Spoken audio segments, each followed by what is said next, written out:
Acara ini dipersembahkan oleh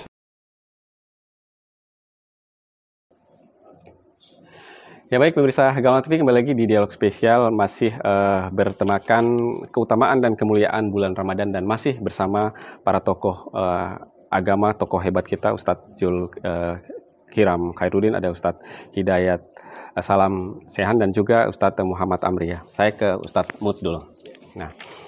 Nah, kekurangan kita ini kan hanya kelihatannya bahwa kaya akan pengetahuan, tapi untuk memahami isi pengetahuan itu kan sangat minim sekali. Katakanlah dalam bulan Ramadan ini ada sangat spesial adalah bulan turunnya Al-Quran, dan kita dituntut juga untuk membasahi bibir kita dengan ayat suci Al-Quran. Namun ada catatan nih, hanya sebatas bacaan saja, tapi kurang memaknai apa isi dari bacaan itu, sehingga tidak berasa dalam hati. Nah, bagaimana kiat-kiat kita agar benar-benar ketika kita membaca ayat-ayat suci Al-Quran itu juga bisa membekas dengan ada tips, syarat-syarat khusus yang secara singkat kita bisa langsung memahami makna-makna yang kita melalui ajaran ayat suci Al-Quran itu. Ya, baik Pak Fikar, makasih. Kalau melihat bahwa semangat dan girah orang untuk membaca Al-Quran itu biasa dilakukan pada bulan Ramadan. Dalam kehidupan hari-hari kita melihat kadang-kadang ada orang yang membaca Al-Quran itu nanti seminggu sekali. Nanti pada saat malam Jumat yang dibaca juga nanti surat Yasin. Ada tipe yang kedua, membaca Al-Quran nanti tergantung situasi dan kondisi. Ketika ada orang meninggal baru baca Al-Quran. Nah, tapi ada yang membaca Al-Quran nanti setahun sekali, yaitu nanti pada bulan suci Ramadan. Nah, orang-orang seperti ini sangat disayangkan. Artinya kalau begini, berarti mereka tidak bisa untuk mentadabburil Al-Quran. Sebenarnya kan kita harus tidak hanya sekedar membaca, tetapi kita juga harus bisa membaca apa yang tersirat di dalam Al-Quran dan apa yang tersurat di dalam Al-Quran. Kita beli Al-Quran yang ada terjemahannya, sehingga setiap kita baca, kita melihat apa arti dan maksud dari firman Allah tadi. Karena banyak orang sekedar baca tapi dia tidak paham apa yang dia baca. Tapi itu pun juga luar biasa, diberikan pahala, kebaikan oleh Allah Subhanahu wa taala bagi mereka yang membaca. Sebagaimana sabda Rasulullah SAW yang mengatakan bahwa man qara harfan min kitabillahi falahu bihi hasanatun wal hasanatu bi asyri amsalihha. La aqulu alif lam mim harfun walakin alif harfun lam harfun wa mim harfun. Barang siapa yang membaca Al-Qur'an satu huruf, maka Allah akan memberikan kepadanya satu kebajikan, dan setiap kebajikan itu akan dilipat gandakan menjadi 10 kebajikan. Itu di luar bulan Ramadan, apalagi dalam bulan Ramadan. Kata Rasulullah, la aqulu alif lam mim harfun, aku tidak katakan alif lam mim itu satu huruf, walakin alif harfun, lam harfun, wa mim harfun. Tetapi alif itu satu huruf, lam itu satu huruf, dan mim itu satu huruf. Artinya kalau kita membaca Al-Quran alif lam mim, berarti itu ada 3 huruf, dikalikan dengan 10 kebajikan mendapatkan 30 kebajikan. Kalau kita membaca basmalah, ada 19 huruf di dalamnya. Dikalikan dengan 10 kebajikan, berarti ada sekitar 190 kebajikan Allah berikan kepada kita. Kita membaca surat Al-Fatihah, ada 143 huruf di dalamnya. Berarti dikalikan dengan 10, berarti 1430 kebajikan Allah berikan kepada kita. Kita membaca surat Al-Baqarah, ada 25.500 huruf di dalamnya. Dikalikan dengan 10 kebajikan, berapa kebajikan Allah berikan kepada kita. Yang luar biasa. Di bulan Ramadan kita berhasil menghatamkan Al-Quran 30 juz. Menurut Imam Syafi'i, itu ada 1.027.000 huruf di dalam Al-Quran. Dikalikan dengan 10 kebajikan, berapa banyak kebajikan yang Allah berikan kepada kita. Tapi kita tidak pandai berbisnis dengan Allah. Kita tidak menjadikan Al-Quran sebagai investasi akhirat kita. Padahal itu sekedar membaca. Apalagi kalau kita mentadabburi perintah Al-Quran, maka insya Allah dipastikan kita akan mendapatkan kebajikan yang Allah berikan kepada kita. Makanya Rasulullah itu satu saat ketika beliau duduk bersama para sahabat, tiba-tiba sahabat bertanya, ya Rasulullah, ketika engkau masih hidup, maka engkaulah tempat kami meminta nasihat. Andaikan suatu saat nanti engkau telah meninggal, maka kepada siapa kami akan meminta nasihat? Rasulullah mengatakan, sesungguhnya aku telah meninggalkan kepada kalian 2 nasihat. Nasihat yang pertama adalah nasihat yang bisa berbicara, dan nasihat yang kedua adalah nasihat yang tidak bisa berbicara. Para sahabat bertanya, apa yang dimaksud dengan nasihat yang bisa berbicara itu? Dan apa yang dimaksud dengan nasihat yang tidak bisa berbicara itu? Rasulullah mengatakan, nasihat yang bisa berbicara itu adalah Al-Quranul Karim. Dan nasihat yang kedua yang tidak bisa berbicara itu adalah kematian atau al-maut. Artinya, dalam kehidupan kita ini, Al-Quran telah memberikan nasihat kepada kita. Bagaimana cara kita untuk memahami nasihat Al-Quran itu? Baca Al-Quran. Kalau kita bukan orang yang punya latar belakang pendidikan, mungkin dari pesantren, mungkin tadi punya dasar pendidikan agama, mungkin agak sulit memahami Al-Quran. Tapi saat ini sudah ada digitalisasi Al-Quran, yang kita bisa melihat terjemahan-terjemahan Al-Quran, baik dalam bahasa Indonesia, dalam bahasa Inggris, itu sudah ada. Kita tinggal membaca. Jadi kita tahu Bismillahirrahmanirrahim dengan menyebut nama Allah yang Maha Pengasih lagi Maha Penyayang. Kita tadabbur itu. Alhamdulillahirabbil alamin, segala puji bagi Allah, Tuhan seru sekalian alam, Ar-Rahman Ar-Rahim, Maha Pengasih lagi Maha Penyayang. Kalau kita bisa membaca Al-Fatihah dengan artinya yang terada di dalamnya, insya Allah kita akan bisa memaknai itu. Oh, ternyata ini maksud Al-Quran. Jangan kamu tinggalkan sholat, jangan kamu mengambil hak orang lain, jangan kamu menzalimi orang lain. Semakin kita membaca, mentadaburi itu, berarti ada pesan-pesan Al-Quran, nasihat yang bisa kita baca. Tapi kalau ternyata perintah Al-Quran itu, nasihat itu tidak kita jalankan, gak masalah. Masih ada satu nasihat lagi yang kita tidak bisa lari. Apa? Yaitu kematian, nasihat yang tidak bisa berbicara. Pada saat nasihat yang bisa berbicara sudah tidak kita indahkan, maka ada satu nasihat yang setiap orang pasti akan memasuki nasihat itu. Dan pada saat itulah kita diminta pertanggungjawaban. Makanya dalam membaca Al-Quran, di samping kita orang yang baru, terutama bagi masyarakat kita yang memang tidak punya basic pendidikan agama, mungkin sekelas baca ayat, bagi orang yang punya basicnya pesantren, punya pendidikan agama, dia bisa tahu, bisa memaknai, oh maksud ayatnya ini. Tapi bagi mereka yang tidak punya dasar itu, saya kira dia harus beli buku Al-Quran terjemahan. Di samping Al-Quran yang biasa, ada juga Al-Quran terjemahan yang bisa dia baca setiap saat. Sekarang kan lebih mudah, orang bisa menggunakan HP, dia bisa lihat, baca, oh ternyata maksudnya ini, oh ayatnya ini. Ya saya kira itu lebih memudahkan. Tinggal motivasi kita saja. Jadi kembali kita ibda' binafsi, mulai dari diri kita. Kalau ada niat untuk merubah diri, maka bisa memahami. Tapi kalau tidak punya niat, tidak punya keinginan, akan susah. Jangankan kita manusia, malaikat turun pun akan agak susah untuk mau mengajarkan dia. Makanya kembali kepada diri kita. Ramadan tahun ini mulai manfaatkan kesempatan dengan sebaik-baiknya. Saya kira itu Pak Pikal. Baik, saya ke Ustadz Amri lagi ya. Nah, ini kalau tadi dijelaskan oleh Ustadz Mut ini kan memang benar-benar luar biasa ya, dahsyatnya Al-Qur'an ketika kita baca dalam bulan suci Ramadan ini. Nah, ini mungkin pertanyaan sederhana yang mungkin kita harus berulang-ulang kembali untuk bertanyaan agar bisa mengingatkan kembali kepada publik ya. Kenapa Al-Quran, Allah memilih bulan suci Ramadan itu sebagai bulan turunnya Al-Quran. Kenapa tidak di bulan Rajab saja sehingga kebaikan itu bisa terus berlanjut, bukan hanya total 30 hari ini saja. Silakan. Ini kembali saya dapat pertanyaan berat ya. Sesuai dengan kelas. Sesuai kelas. Terima kasih banyak Pak Pikal, bagus sekali pertanyaannya. Ditanyakan kira-kira kenapa ya Al-Quran turun di bulan Ramadan. Kalau pertanyaan-pertanyaan seperti ini, ada pertanyaan-pertanyaan yang butuh untuk kita dudukkan secara baik dulu. Misalnya seperti ini, kenapa ya Allah berfirman seperti ini? Sejujurnya pertanyaan seperti ini butuh kita arahkan. Ulama-ulama kita itu tidak mau bertanya seperti itu. Kenapa Allah menurunkan ini seperti ini? Karena itu hak prerogatif Allah.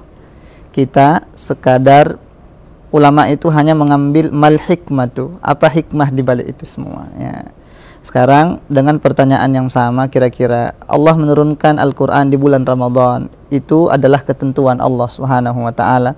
Untuk mencari jawaban kenapanya, ilmu kita tidak sampai ke sana ya. Sisa kemudian kita hanya bisa mengambil, kalau begitu apa hikmahnya Al-Quran diturunkan di bulan Ramadan.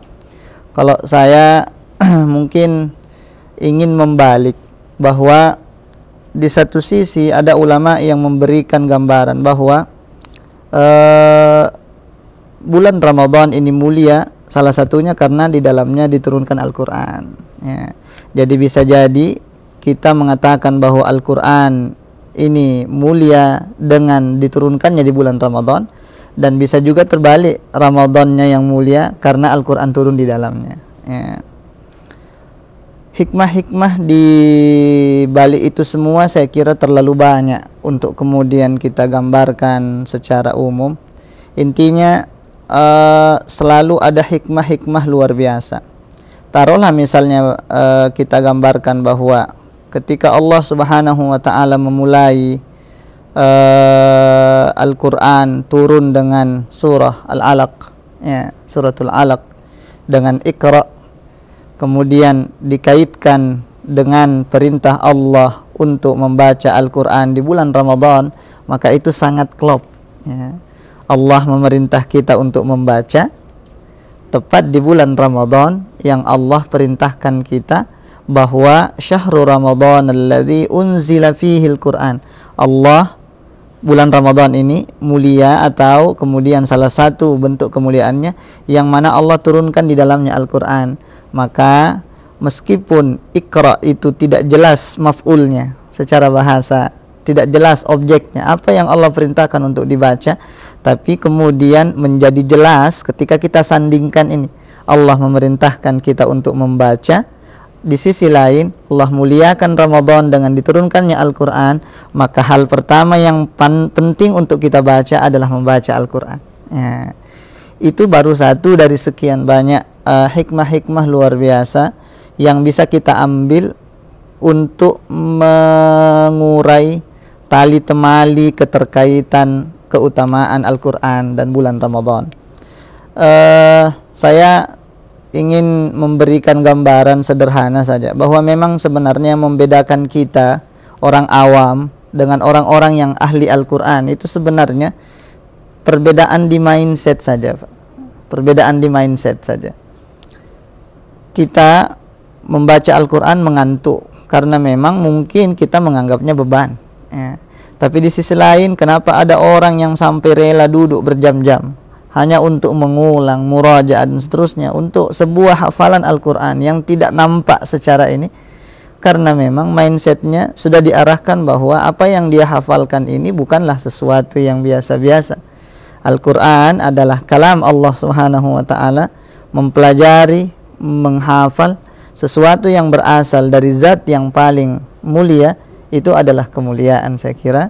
Dan dari sini kemudian hikmahnya tadi membaca dan apa yang dibaca. Kemudian yang kedua, Al-Quran mulia, syahrul Ramadan mulia, bertemu dua kemuliaan dalam satu wadah yang sama. Itu mungkin sebuah gambaran sederhana bahwa ternyata memang tidak asal-asal, itu sesuatu yang sudah diputuskan oleh Allah. Kita bertanya kenapa, kenapanya itu kita tidak sedang mencari alasannya, tapi kita sedang mencari hikmah-hikmahnya yang ternyata begitu banyak. Saya yakin Ustadzul Kiram, Ustadz Hidayat pasti punya gambaran-gambaran tentang apa hikmah-hikmah di balik itu. Mungkin seperti itu. Baik, luar biasa Ustadz Amri sudah menjelaskan bahwa ini pemetaannya adalah memang hikmah yang terbesar. Memang Allah merencanakan sesuatu itu kan tidak atas asal rencana, tapi sudah ada tujuan yang Allah sendiri yang tahu, ya. Kita tinggal harus mencari, hikmah di balik sebuah perjalanan tersebut. Nah, saya ke Ustadz Hidayat lagi nih. Nah, Al-Quran kita sudah bahas, ya, hal-hal yang menjadi hal-hal yang mendulang pahala kita sudah jelaskan. Ada satu lagi yang akan kita temui adalah Lailatul Qadar. Nah, ini yang malam yang dinantikan oleh umat Islam. Nah, mungkin ini saya coba menyambungkan juga pertanyaan di luar sana, kan, bahwa malam ini, malam Lailatul Qadar ini adalah malam yang misteri. Katakanlah ada orang yang melaksanakan ibadah dengan utuh pun akan sulit untuk mendapatkan malam Lailatul Qadar tersebut. Apakah benar demikian? Kalaupun ingin menyambutnya, apa kiat-kiat yang harus kita lakukan agar tidak lepas daripada malam tersebut, ya? Ini juga pertanyaan kelas berat ini. Ya, baik. Ya, dalam Al-Quran Allah Subhanahu wa Ta'ala berfirman dalam surah Al-Qadar, ya. A'udzubillahi minasyaitonirrajim. Bismillahirrahmanirrahim. Inna anzalnahu fi lailatul qadr wa ma adraka ma lailatul qadr. Lailatul qadr khairum min alfi syahr. Tanazzalul malaikatu war-ruhu fiha biizni rabbihim min kulli amr. Salamun hiya hatta matla'il fajar. Nah, jadi ada satu malam di dalam bulan suci Ramadan yang dikenal dengan malam Lailatul Qadar. Apa itu malam Lailatul Qadar? Allah sendiri yang menjelaskan, khairum min alfi syahr. Malam yang lebih baik dari 1000 bulan. Artinya ketika orang beribadah pada malam itu sama dengan dia beribadah pada 1000 bulan, bahkan lebih, karena lebih baik daripada 1000 bulan. Nah, dia sholat 2 rakaat sama dengan dia sholat 2 rakaat lebih dari 1000 bulan. Dia baca Al-Quran pada malam itu sama dengan dia baca Al-Quran lebih dari 1000 bulan. Nah ini juga ada sejarahnya, tapi tidak pada tempatnya saya kupas di sini ya, karena ini berkaitan dengan tasawuf. Ya. Yang jelas malam ini dalam berbagai hadis Rasulullah itu beliau mengisyaratkan pada 10 malam terakhir. Nah, pada 10 malam terakhir. Ada ulama yang mengatakan pada malam-malam ganjil pada 10 malam terakhir. Nah, wallahu a'lam bishawab. Ini merupakan rahasia. Yang jelas ada juga ulama yang menggambarkan kepada kita tanda-tanda dari malam Lailatul Qadar. Misalnya ya malam yang teduh, ya, yang tenang, dan sinar bintang atau bulan pada saat itu sangat berbeda dengan malam-malam yang lain. Tapi ini tentunya dengan pandangan mata orang awam seperti kita ini agak sulit untuk kita lihat tanda-tanda fisik dari Lailatul Qadar. Nah, di Ternate sendiri ada sebuah tradisi ela-ela, yakni pembakaran palita, pancona, ya, atau poci pada malam Lailatul Qadar ini. Ditetapkan di Ternate itu pada tanggal 27 Ramadan. Nah, orang-orang tua Ternate berabad-abad percaya bahwa malam Lailatul Qadar itu jatuh pada 27 Ramadan.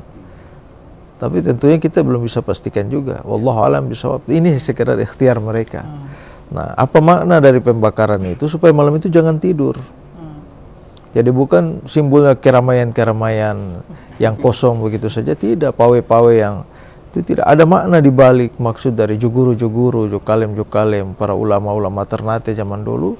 Pembakaran itu malam ini harus dihidupkan dengan ibadah, tidak boleh tidur.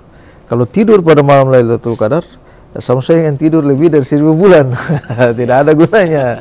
Nah, jadi insya Allah kita selalu berdoa kepada Allah juga, semoga kita dipertemukan dengan malam Lailatul Qadar, insyaallah. Saya kira demikian. Ya, baik, luar biasa. Ini memang ada kearifan lokal yang setiap bulan Ramadan ada ya, yaitu malam ela-ela. Ini pemaknaannya bukan sebagai hiburan ya, tapi ada makna yang tersirat di kegiatan tersebut adalah marilah kita jangan tidur, berlomba-lomba menyambut ya malam Lailatul Qadar itu ya. Baik, kita break dulu lagi sebentar, masih ada segmen terakhir ya.